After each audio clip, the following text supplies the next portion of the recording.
Welcome to the A Minute to Midnight show. Folks, this is Tony coming to you from New Zealand, and on with me today I have two Garys, both of whom have been on the show before but not together. Gary Huffman and Gary Combs, and it's really great. Both these guys are A Minute to Midnight Facebook group monitors, and Fred the ET Prepper was due to join us today as well, but something came up which he's had to say he couldn't do it. But anyway, it's still going to be a great show, I reckon. So it's good to be talking to you, Gary and Gary. It's good to be here, Tony. Thanks for having us. To you, Tony and Gary. I think it's going to be very interesting. There's so many things going on that we can get into as we move towards. Well, we're very much in the end times, I believe, and stuff's getting worse and worse. And really where we begin, the whole climate change supposed agenda is being pushed big time for globalism. And maybe that would be a good place to start. And I think it's going to be, well, it's virtually a done deal that they're pushing through all of this climate change nonsense as a reason to clamp down on people's freedoms, and saying it's all settled science and that everyone agrees with it, which is not the case at all. I don't know what you guys think, but I see so many people that don't actually believe that man-made climate change is a reality and are recognising that this is basically a globalist ruse. Gary H., you want to start off? Sure. Well, I agree with you, Tony. There's a couple articles I saw, I think it was either today or yesterday. I don't know if you guys are followers of technocracy.news. I think that's what it is, yeah. With, let's see, what is his name? Patrick. I can't think of his last name right now. Patrick Woods.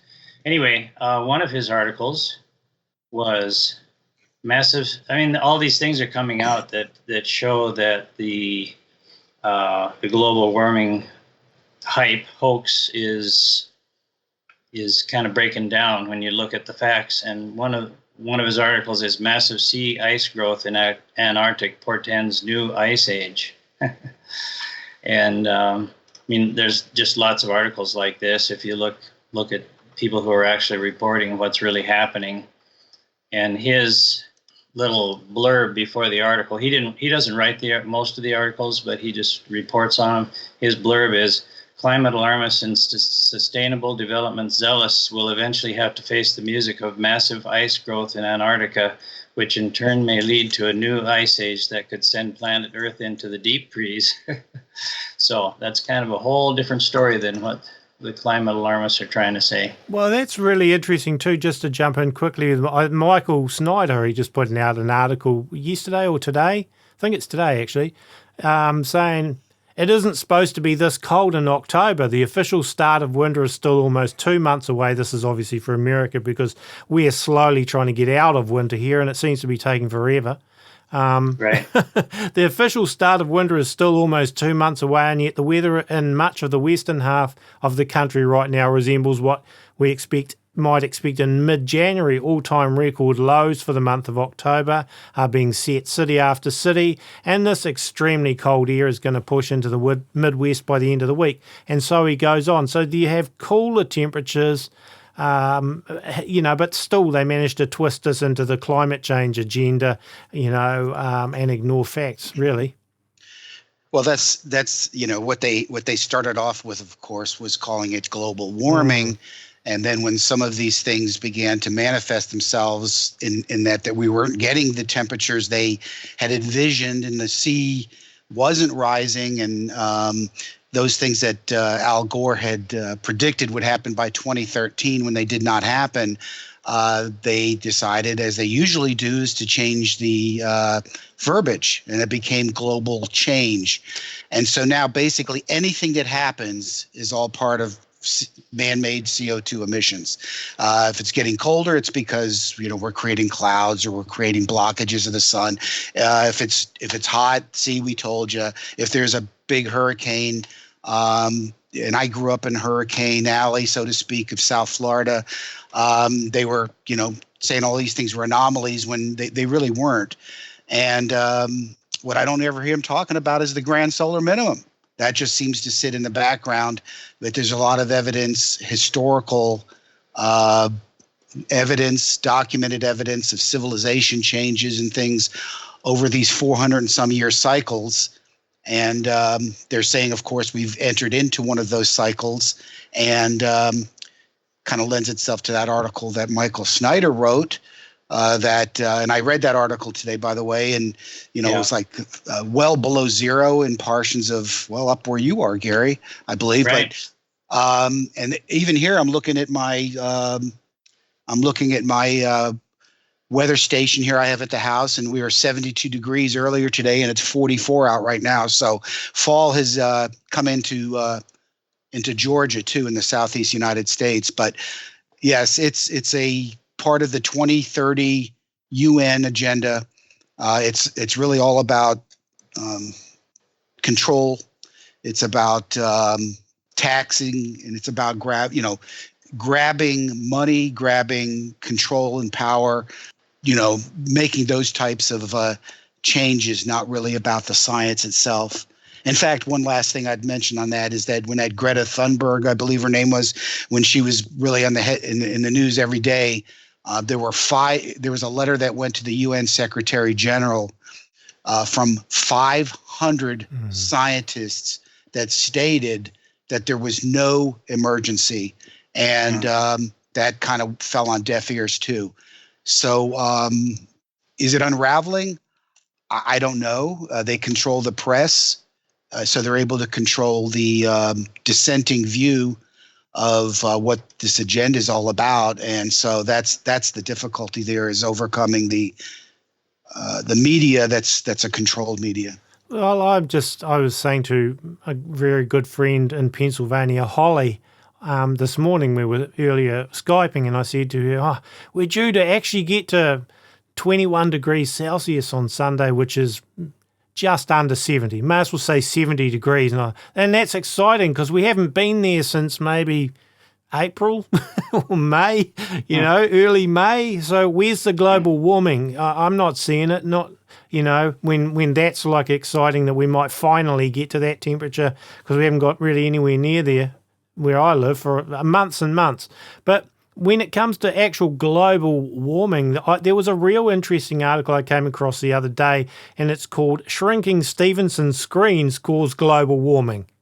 And this is an Australian article. Yeah, I thought I'll read a little bit of it. Australia's Bureau of Meteorology has paid more than $1 million a day, and the planet is under siege. Yet the paint is peeling off some Australian thermometer screens. The grass is long and the wasps are nesting in them. What once were large 230-litre wooden boxes have shrunk to 60 litres and are now even turning to plastic. The old glass thermometers are being replaced with electronic gear that can record a burst of hot air, yet sometimes those freak high spikes are supposed to be comparable to temperatures recorded 100 years ago by slow glass thermometers. And then it goes on to say it's a climate critique by a guy called Dr. Bill Johnson. The climate emergency doesn't exist. In order to fit the narrative, Australia's Bureau of Meteorology has altered the conditions under which temperature is measured, added by the Monash Misinformation Hub, the ABC, The Conversation, the Fairfax Press and The Guardian. A campaign is underway to tag our normal weather as non-normal and extreme. And that guy actually worked for the Australian Bureau of Meteorology in the past, I believe. So there you go. Another way they pull this ruse to make it seem like there's been global warming when in fact all it is the equipment. Yeah, that's one good way to do it. Yeah. So I actually want to just say, in New Zealand, we've got this ludicrous socialist government at the moment that are pushing an act in New Zealand which will commit New Zealand to zero carbon emissions by 2050 or sooner. And basically they're going to push this through. I'm just going to play a very quick little segment from our Prime Minister Jacinda Ardern when she was talking in a kind of a conference with a Dutch Prime Minister And it shows you where this is really at in terms of they're just going to push this through no matter what. And so as countries, we need to keep making that argument, because the last thing we want are industries that say, don't do this to us. Our competitors aren't having this price put on them, so you're disadvantaging us. So there's a real argument to be made for why that's so important. The thing I will say when it comes to actually trying to get that long-term consensus politically is really, I'll finish with a message of hope. Yes, domestically we haven't necessarily got there in New Zealand yet. It's one of the things that I'm not giving up on yet, the minister's not giving up on yet, but we are still trying to build consensus for the zero carbon legislation. But if we don't get the opposition to vote for it, I can assure you we're passing it anyway. But I will share this. I believe that we will move to a place in New Zealand's future where we stop having the kind of debate that we're having now. So basically what she has said in that is that they're going to push through this bill regardless of whether the opposition supports them or not. So it's a done deal as far as this government is concerned here in New Zealand. And of course the other countries will look to New Zealand and go, New Zealand's doing it, and it's like, so we've got to do it, and so on and so on. But zero carbon emissions, come on, it's just insanity. There's no way our rural economy, for a start, could survive that here in New Zealand. And at the same time as they're doing this, they're pushing for planting pine forests everywhere, replacing farmland with pine forests. So how on earth are they going to feed people in the future, because you can't eat pine cones? Well, not most pine cones anyway. So it's just part of this whole insanity. But to me, it just shows that as far as these globalists are concerned, it's a done deal. They're pushing all this carbon taxes and all that through no matter what. Well, this is kind of a worldwide phenomenon, Tony. It's not just there, but and as far as governments not listening to the people, that's happening definitely in the U.S. also. We've got this, of course, this impeachment of Trump, and I'm going to stand at 20,000 feet and not say, he's the president of the United States. So I support my president. I'm not going to get into my personal feelings and things like that on him, because he's a very, very divisive man. But this whole impeachment, I have to say, from everything that I've seen and heard, has no basis, really not a basis for this impeachment, at least from everything that I've seen and according to these transcripts. And yet, really, since he was elected, the left, the Democrats, the left side of the House has been pushing for impeachment no matter what, no matter what. It didn't matter. They were going to find a reason to impeach. And so, nothing else is really happening, it seems. Everything is just stalemated as far as the normal operation of government, things that need to be taken care of. It's just this push to get rid of Trump. And, in fact, just today there was a vote taken, not a true impeachment vote, but a vote to move along with the process, I guess. It's incredible what's going on here, and the division is just nothing like I've ever seen before. Yeah, I think ultimately what the folks behind the scenes would like to have happen is a civil war, and so whatever they can do to bring that about, I think, is, and then martial law. I mean, that just seems like the scenario that they're going for. And so I think all of this is just leading towards that. I mean, the Democrats or the left probably aren't thinking that way, that's what it's all about. They think, well, we got to get rid of Trump. But I think ultimately that's what behind the scenes is what is happening, is move us towards, more chaos, really. Hey, Gary, just as you said that, I'm looking at a site that's very comparable to the Drudge Report, which I stopped watching the Drudge Report. It's just gotten kind of wacko. Yeah. Where Matt Drudge is going is in all kinds of weird directions. But anyway, I'm looking at the Liberty Daily, And it says Congressman Louis Gohmert on impeachment. Democrats coup will push this country to a civil war. So this is becoming much of part of the American vernacular, civil war. More and more people are coming out and verbalizing it, or that the divisiveness has not been anything in this country since the original war between the states, our original civil war back in the mid 1800s. And so is this a setup? I start wondering. I really think so. And, I think we've always thought that if there was any kind of a civil war, it really wouldn't be bloody. It would be just, I don't know, somehow we'd all get along. I mean, and we would settle things without blood. But I think that people are actually getting ready for a bloody civil war. A lot of, on both sides, people are talking about that. Got to be ready with their guns. So that seems to be what's coming down the pike. It's a pretty scary proposition. I saw an article in Breitbart the other day saying real clear investigations on Wednesday published the name of the person they believe is the most likely the whistleblower against President Trump, Eric Ciaramella or something, Ciaramella, I'm not sure exactly how you pronounce his name, an analyst at the Central Intelligence Agency. He's 33 years old, a registered Democrat who began working at the White House during the Obama administration and previously worked with former Vice President Joe Biden and former CIA Director John Brennan. So, I mean, I don't know if it's really whether that's the guy or not, or whether that's just his speculation, but if it is, then he's certainly got a vested interest, hasn't he? If he's a yeah, absolutely. Yeah.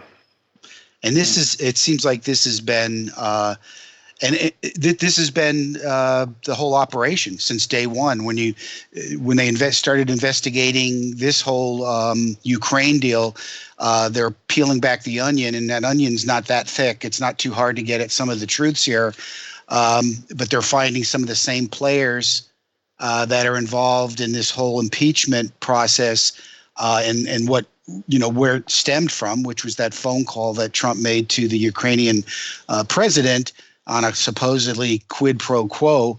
They have, I mean, I've seen the video. I mean, they've got Biden doing a quid pro quo under, when he was over there under Obama's presidency. So there's a lot of hypocrisy. There's a lot of deceit. There's a lot of things that are coming to light.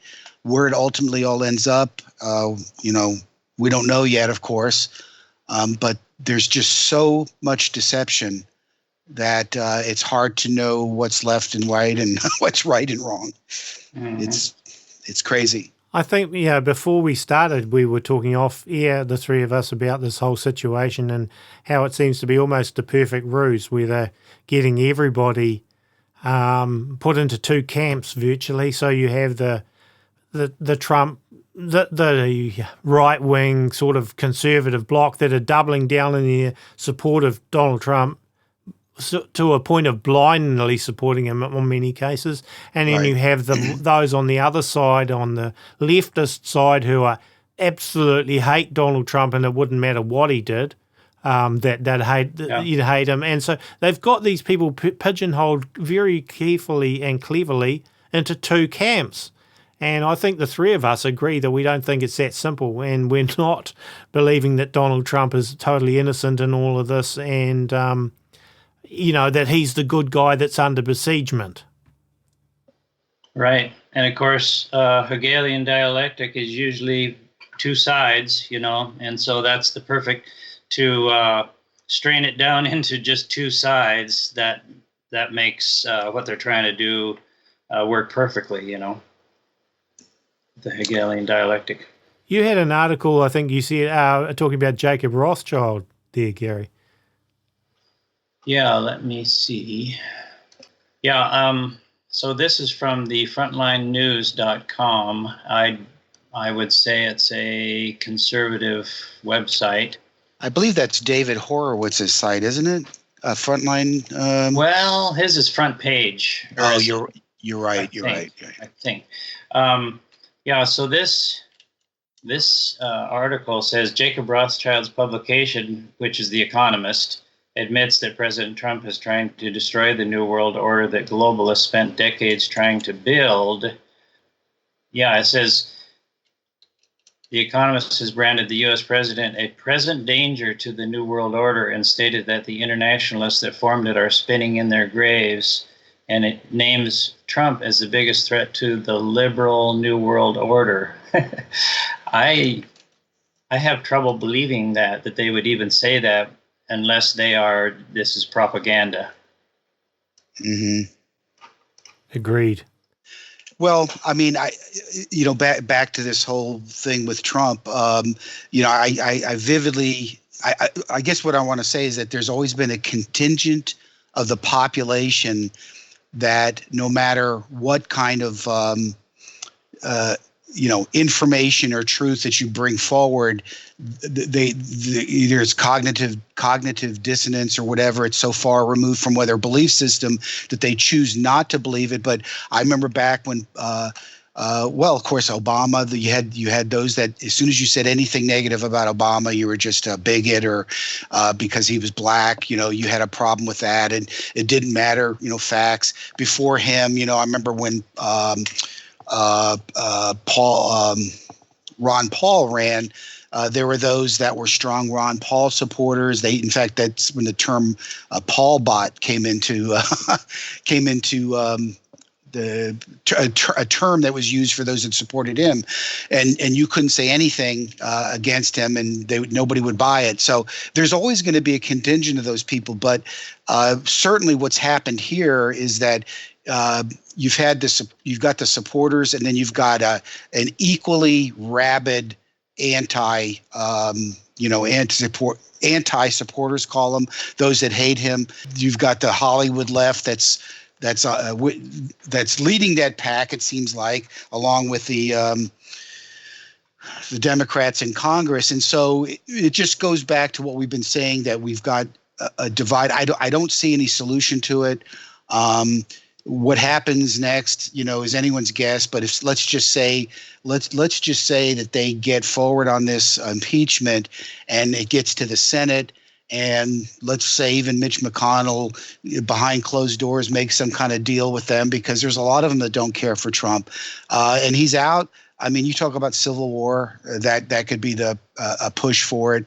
I don't see that happening, though. I think this is a huge distraction, probably more than anything. There's a writer that I follow, one of his blogs, and he constantly, when he writes on all things Trump, he said, "Is this reality or reality TV?"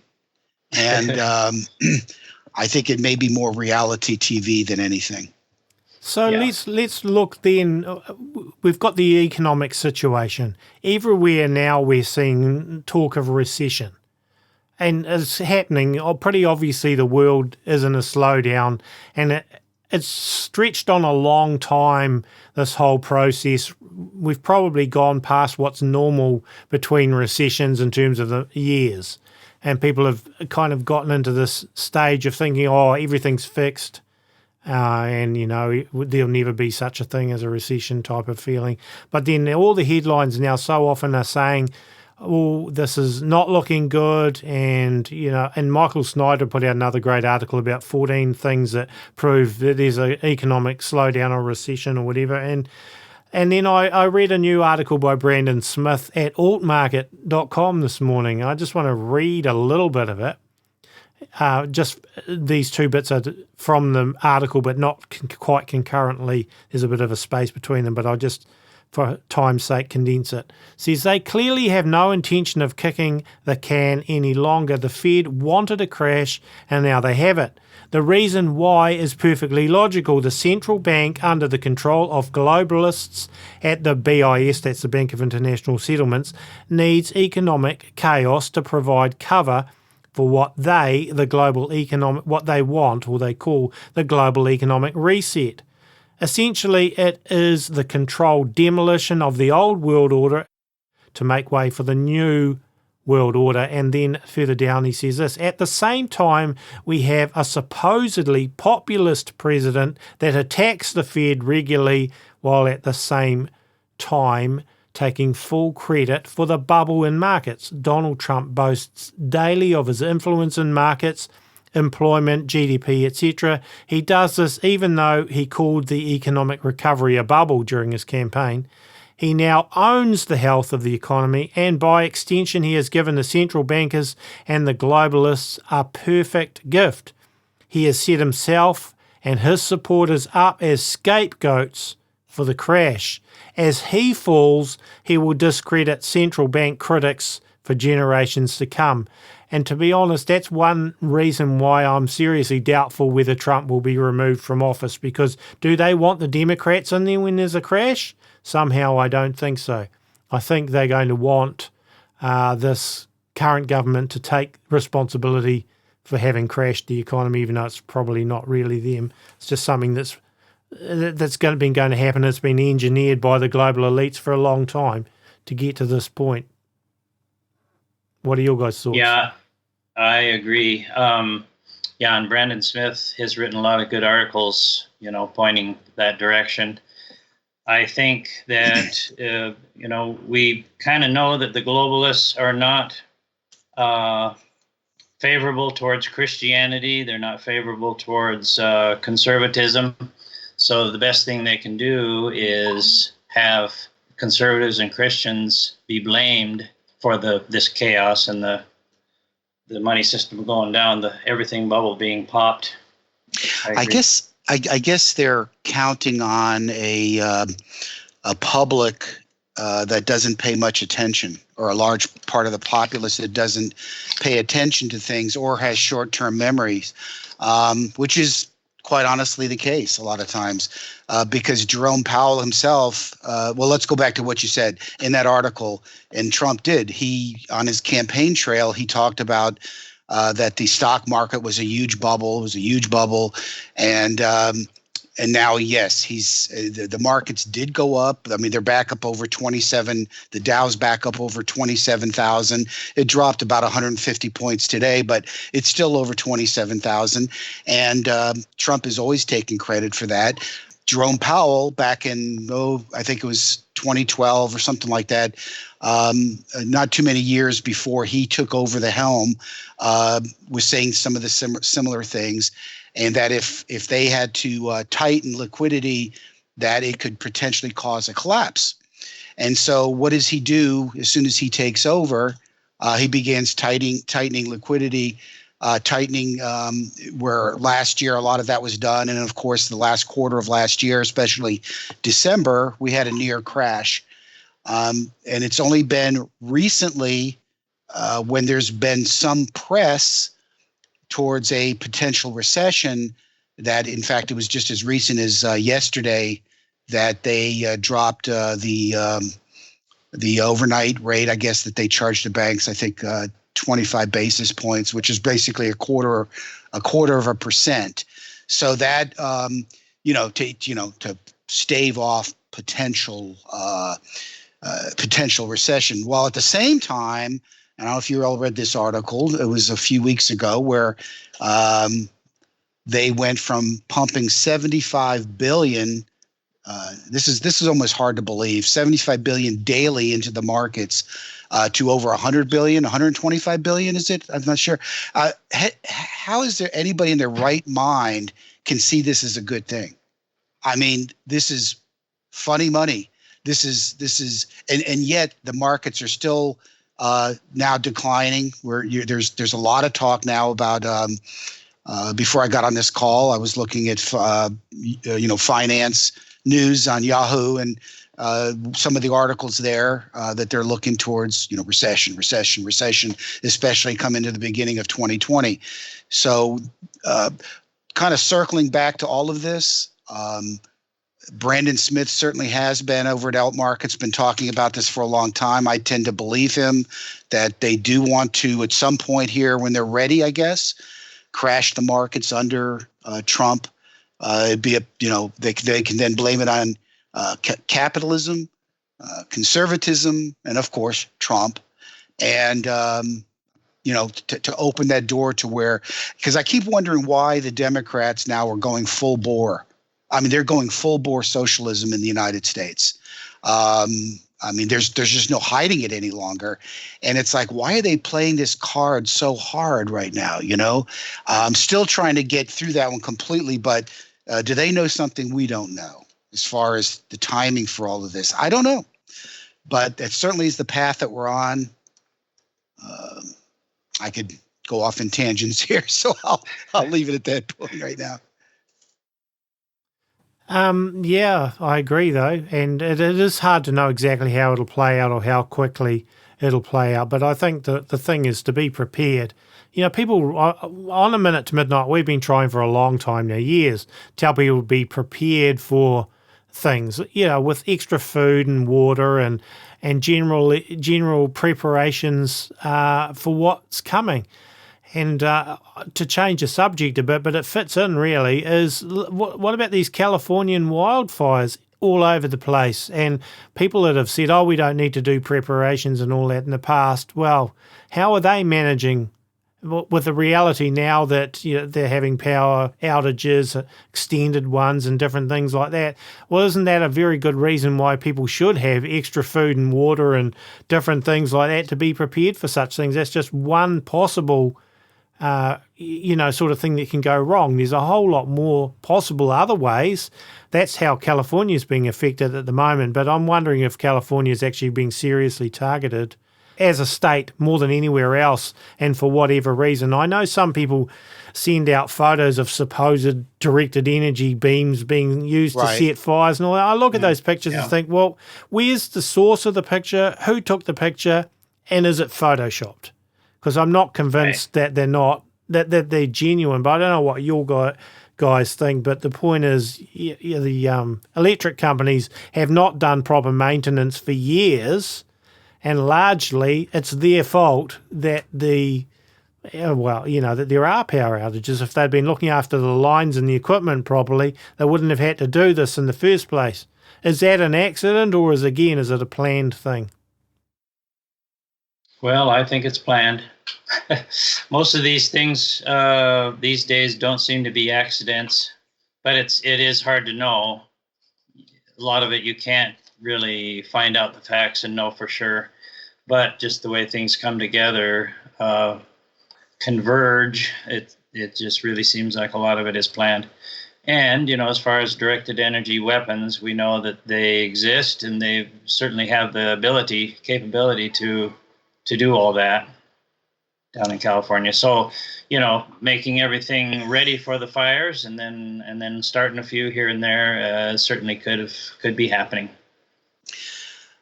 On that, away from the directed energy weapon potentially for a moment, here's one scenario. Here's one reality in California, and this goes back to what I'd call the lunacy of the left, in that they've literally stopped. They've not allowed underbrush and things like that to be cleared out because of things like rabbits and certain species of rodents and things like that can be displaced, by disrupting their habitat, which is living in the brush and whatnot. I said, so what's, look, I don't like to see the destruction of any kind of life, right? But where do you draw the line of things like this? Do they not take care of fallen debris, basically kindling and whatnot for fires, or do you take care of it? Do you clean up and do controlled burns, knowing that there's going to be some loss of the indigenous life in that area, or are you going to allow people's homes to burn down and people's lives, human lives, to be at risk? And the power company, I guess they're doing these controlled power outages because of the Santa Ana winds and whatnot, blowing the power lines around in places where they've not done these types of trimming and whatnot. So, and the other part of that is it's costly. And so they're blaming, they're blaming the local governments, and the local governments and the state government are blaming the power company. And so it's another finger pointing session there, along with the environmentalists. So it's a mess. And then on top of that is, I'm with you, Tony. I've seen plenty of those pictures, and when you look at them, you say, how did these houses burn to the foundation, and yet there's trees all around it. I saw one just the other day. It was I forget what billionaire, multi-millionaire, or he was a billionaire, and his estate was burned down, and trees very, very close to it were still intact. And so we all know that things can be photoshopped.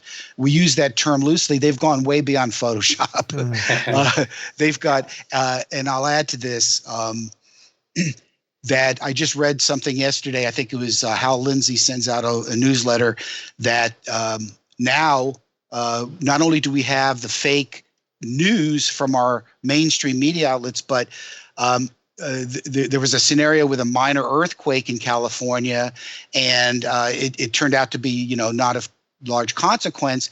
And now there are little news bots, not even journalists any longer, but there's pre-written scripts through artificial intelligence with news, news of that type that automatically gets pumped into the news feed. And they're saying this is happening on Facebook. This is happening on Twitter, where you might be thinking you're having a back and forth with a human being on a topic of discussion, usually of controversy, and you might not even be dealing with a human person, with a human. So this stuff is getting very scary. And I go back to the spiritual aspects of preparedness.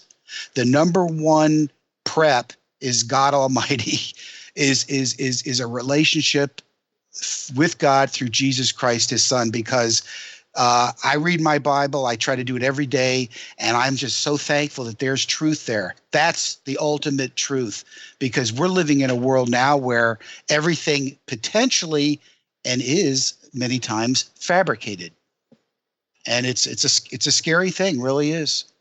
Yeah, without, first of all, being able to trust God, our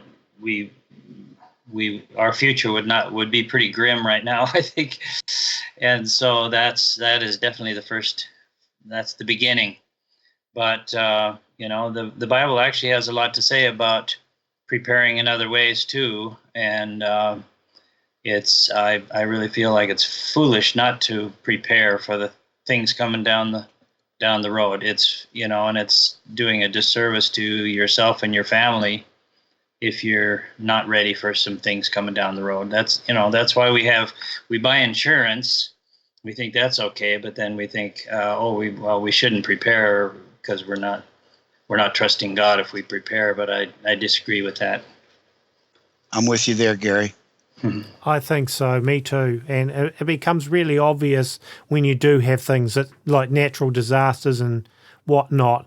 What are people going to say at that point? Oh, we didn't prepare and we did nothing, and now God's going to look after us, when they could have actually been prepared, and maybe that's how God is looking after them, is by warning people ahead of time, hey, this is coming, which is sort of what happened a lot of times with people like Joseph in the Old Testament, and even Noah with the ark, and so on. God warned these people, and even Joseph in the New Testament, to get out and go to Egypt and so on. And then, I could go on and on. But the point is often that God does that. He'll warn people and say, be prepared. And then there's even things like, to me, it seems like the writing's on the wall for California. It's sort of like sooner or later, you can't see a good outcome for California. I can't. I don't know about you guys, but it's like at some point do people that are awake and Christians start to question whether they should even be staying in a state like California, or especially in certain parts of California and whatnot. Maybe it's time to seek God and go, well, what do you want us to do? Do you want us here, or should we be going somewhere else? Or it just doesn't look like California's got a good future. I don't know. None of us have got a great future on planet Earth in a worldly sense. I just see it getting worse, but I think some places appear more targeted than others. Yeah, and you add to that their homeless situation, and I think it's a perfect illustration of what happens when lawlessness begins to become the prominent feature. In other words, when they're not when they're not enforcing the statutes that are on the books, things like that, then human nature tends to start going off in very strange directions. Everything from the filth, the diseases now that are starting to pop up in those areas where literally people are living on the sidewalks and defecating on the sidewalks, and it's utter lunacy that they aren't seeing this as a major problem and trying to do the things necessary to get it under control, and they're just not. It takes me back to Romans 1, where God, in a godless, and I'm not saying everyone, please, whoever's listening to this in California is godless. That's not the case at all. But what I am saying though is, generally speaking, when you're dealing with situations where people have turned their backs on God, and that's becoming America as a whole, that he's very patient, long suffering, but at some point God will turn them over to their reprobate minds, as Paul states in Romans 1. And I'm seeing that. With all these things going on in the libraries, with trannies doing the reading sessions, and what parents in their right mind would take their children to that, I don't understand. These things are just becoming a daily. I mean, heck, you can't turn on the news, you can't get on the internet and see this stuff right in your face consistently. Now, how long does this go on before finally God says enough? I don't know. God tells us that he's a day is like 1,000 years, and 1,000 years is like a day. But I think we would all agree that if we were to stand back and go even 10 years ago, would anybody believe we'd be at where we're at right now? And I think things are just like water going down a drain, or somebody stated it the other day, or the bottom of a vortex that spins faster and faster and faster. I think things are spinning faster and faster, out of control. And I think we just all need to prepare to, some major event happening potentially sooner rather than later, to take things to the next, what the globalists want, which is the next stage towards the New World Order. Totally. And, it's even in New Zealand, I'm just seeing, as I say, this particular government that's been, I think, put there deliberately for this time. Shouldn't have even been a government, really, because they weren't voted in. They formed a coalition of minor parties to beat the party that should have been the major coalition player, and I think that was done on purpose to put these things into place. And we're seeing laws being passed that I cringe, and the whole direction. I mean, I'm quite frankly, I think this is the worst government New Zealand's ever had personally, but so I've always thought New Zealand's, we're that safe place on the edge of the world where everyone should run to when everything goes bad, but it's not quite looking like that anymore. I mean, people will probably run to New Zealand, but are we really going to be any better off here? I'm starting to have serious doubts about it, actually, but then I can't think of any country in the world that's untouched. There's not somewhere you can go, I think I'll run to that country because that's safe and God's got his little hands, or big hands, on that little country, I should say. Yeah. Other way around, big hands on that little country, protecting it because that's his apple of his eye little country that he's protecting. That's everywhere. And I guess the point I'm trying to make is, sooner or later as Christians, we're going to have to stop looking at the world as our home in a sense and really look up, because it's going to become more and more difficult, I think, to be a Christian in this world, doesn't matter which country you're in. Yeah, I agree. Montana, where I live, seems like a really good place to be right now, except it's very, very cold, like you say. Winter is way too early. But, I don't think we can get away from a lot of this stuff, even in Montana. Well, the globalists, look at Texas. From political standpoint, which political usually it falls into the same discussion we're having. And any of the places, Tony, in the United States that were considered bastions of conservatism and usually hand in hand with Christianity, it's a concerted effort to turn those states. And they're doing it in, school, even from board members in schools to state governments. Of course, and then George Soros has got his hands in a lot of this with prosecutors and things like that, not prosecuting crimes, things that are blatant, that are not being prosecuted. And I've heard some of those things, Gary, where you're at in Montana, of where in fact that was one of the states that's considered the American Redoubt.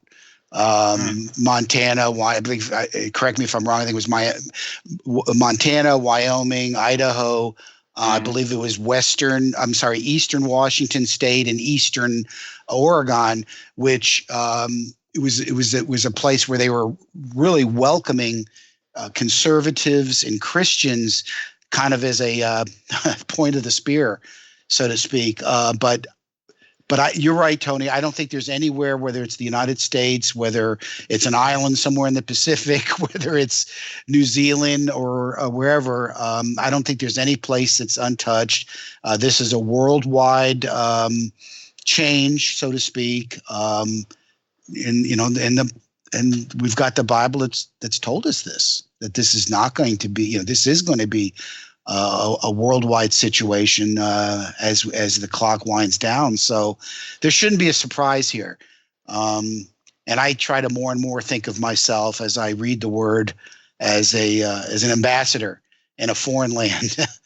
And that's I think if we think more and more in those terms, it's somewhat more palatable, and living here and doing what we're called to do as Christians, and by doing His work until He comes back, until Jesus comes back. That sounds great. So Gary Huffman, what are your thoughts on it? And then we'll look to close. Okay. Yeah, I was just going to say one thing that we've probably mentioned before in other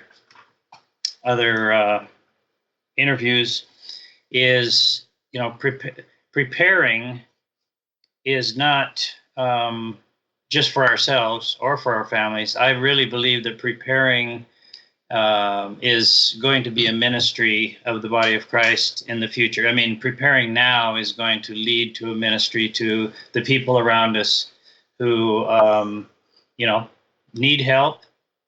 And once you give them help, then you can also not just physical help, but then give them hope, give them the gospel, and I think it'll be a great opening in your communities. Just being prepared. I totally agree. Well, guys, this has been a great discussion, and thanks for both coming on. And don't forget, these two guys are part of the Minute to Midnight Facebook group as well, and doing a moderating job. Great job you guys are both doing. I'm super, glad to have you on board. And, of course, Fred as well. And hopefully next time we'll be able to get Fred on and do another show, all of us, all four. So thanks heaps for being on today. Thank you, Tony. Thank you, Tony. Folks, if you've enjoyed this video, don't forget to give it the thumbs up on YouTube, and also to share it on social media and wherever else you can share it with people. And visit aminutetomidnight.com, our website. We put all our shows on the website, as well as on iTunes and YouTube. And A Minute to Midnight is run 100% by donations. I want to say thank you to the people that do help us by donating. We certainly couldn't do this without you. This is a full-time job for me. And so if anyone else wants to help by donating, you're welcome to do that on the website as well. It's aminutetomidnight.com. Thank you again, as I say, to folks that do contribute to keeping it running. And the music used in the shows I've written, played and recorded, and if you did want to download that, you can find it also on the Minute to Midnight minutetomidnight.com website, as well as articles as well on the website. That's about it for today. Hopefully we will be back with another show in a few days' time. Until then, God bless and have a great week.